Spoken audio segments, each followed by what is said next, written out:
السلام عليكم ومرحبا بكم في قناة عالم نوال. الفيديو ديال اليوم اولا الوصفة ديال اليوم هو عبارة على بريوش بالحبيبات ديال الشكلاط اللي كنقدروا نعتمدوه للفطور اولا للكوتي، خصوصا للوليدات الصغار والناس اللي كيبغيو الشكلاط اولا لعشاق الشوكولاته. باش نشوفوا الطريقة والمقادير ديال هذا البريوش تبعوا معنا الفيديو حتى الاخر، وعلى بركة الله نبداو الفيديو ديالنا. وباش نوجدوا هاد البغيوش غادي نخدموا المقادير ديالنا بالحك ديال الياغورت.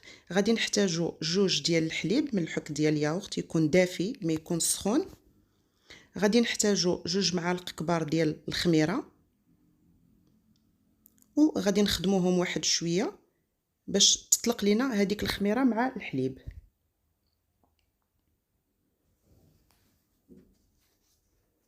كنخليوها واحد 10 دقائق، كنغطيوه بالبابي سولفوريزي وكنخليوها 10 دقائق باش كتفاعل لينا الخميره مع الحليب. دونك من بعد هنا ما كتفاعل لينا الخميره كنعاودو نخدموها واحد شويه، وكنزيدو عليها واحد الياغورت ديال فاني. الياغورت هنا كيبقى اختياري، انا خدمته بالفاني، كتقدروا نتوما تخدموه باي نوع بغيتو اولا باي نكهه بغيتو. كنخدموهم حتى هما واحد شويه حتى كيذوبوا لينا اولا كيتجانس لينا الياغورت مع المقادير اللي درنا في الاول. كنزيدوا عليها واحد البيضه وحتى هي كنطربوها حتى كتجانس لينا مع المقادير الاخرى.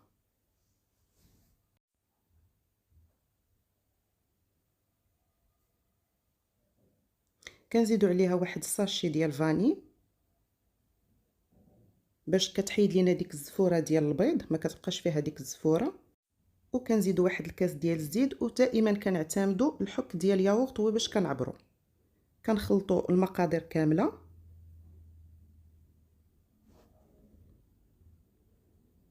وانا هنايا احتاجيت واحد البول كبير اللي غادي نخدموا فيه البريوش ديالنا. هنايا كنبداو نديروا الدقيق بشويه بشويه. انا احتاجيت هنايا 8 ديال الحكاك ديال الياغورت ديال الدقيق، وكتبقى على حسب نوعيه ديال الدقيق اللي كنخدموا به. انا هنايا احتاج ليا 8. وكيف ما كتشوفوا هنايا يعني انا كنحاول ندير العبار دائما بالحك ديال الياغورت. بالنسبه حتى للناس اللي ما عندهمش كيفاش يعبروا الدقيق غادي يعتمدوا هذه الطريقه اللي درت انا. وحنا كنزيدوا الدقيق بشويه بشويه، وحنا كنخلطوا المقادير ديالنا باش الدقيق كيتحل لينا وكيتجانس لينا مع المقادير اللي درنا في الاول. وحاجه وحده اللي ما قلتهاش لكم هو ان هذا الدقيق كنكون خلطت معاه معلقه صغيره ديال الملح. من بعد ما صافي كتعقد لينا شويه العجينه ديالنا، كندوزو كنبداو نخدموها باليد لاننا كنتحكموا فيها اكثر، وكنقدروا نعرفوا حتى ملي كنخدموها باليد كنقدروا نعرفوا القوام اللي بغينا. دونك كيف ما كتشوفوا هنايا مازال كنزيد في الدقيق حيت مازال ما وصلتش للقوام اللي بغيت.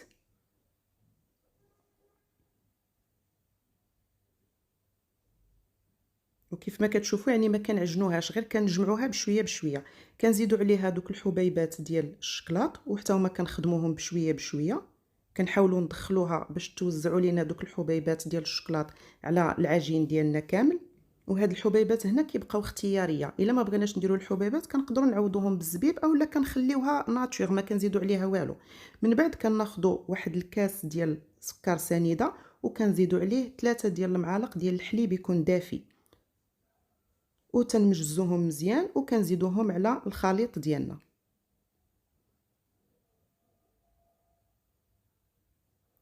كنحاولوا ندخلوا داك الحليب وداك السكر مزيان في العجين ديالنا. وهنايا كنزيدوا واحد جوج ديال الحكاك ديال الدقيق، يعني من بعد ما زدنا السكر وزدنا الحليب كنديروا جوج الحكاك ديال الدقيق، وكنغطيوها بالبابي سولفوريزي وكنخليوها حتى كتخمر لينا. وهنايا المده باش كتخمر لينا كتبقى على حسب حراره المطبخ. من بعد ما خمرت لينا العجين ديالنا كيف ما شفتوا كناخذوا واحد شويه ديال الزيت كندهنوا به يدينا وكندهنوا به لو بلان دو طرافاي فين بغينا نخدموا، يعني البلاصه فين بغينا نخدموا باش ما تلصقش لينا لانها كتكون ما قاصحاش كتكون شويه جاريه. وكنبداو هنا كنهبطوا فيها بشويه بشويه. وهنايا راه كيف ما غادي تشوفوا معايا في الفيديو ما غاديش نعجنوها، يعني كيف ما غادي نحطوها غادي نبداو نخدموها باش ما نخرجوش هذاك الهواء اللي كيكون لداخل، هو اللي كيعاوننا باش كتجينا العجينه يعني مفشفشه وكتجينا رطبه. يعني كيف ما شفتوا كنحاولوا نجمعوها غير بهذه الطريقه هذه.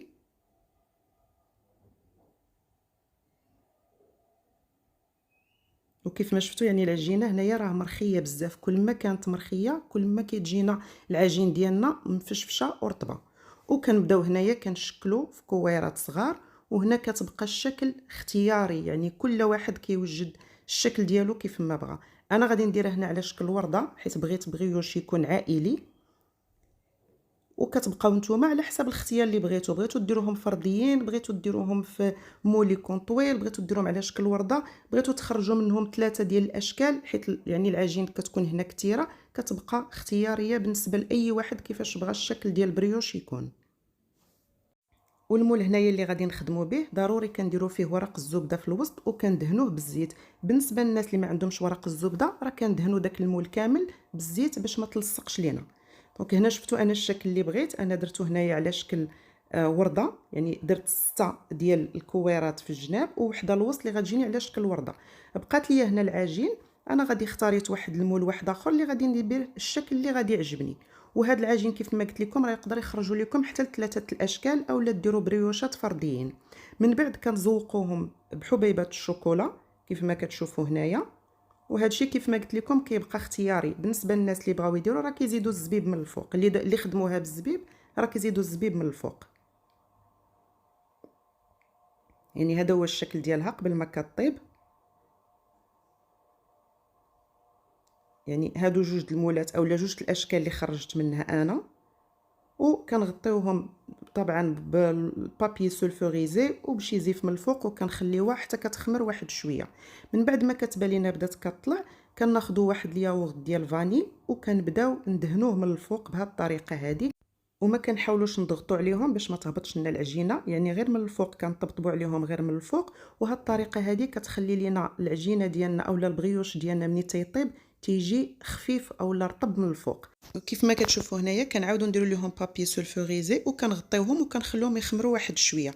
من بعد كنحتاجوا صفر ديال البيضه ومعلقه كبيره ديال الحليب،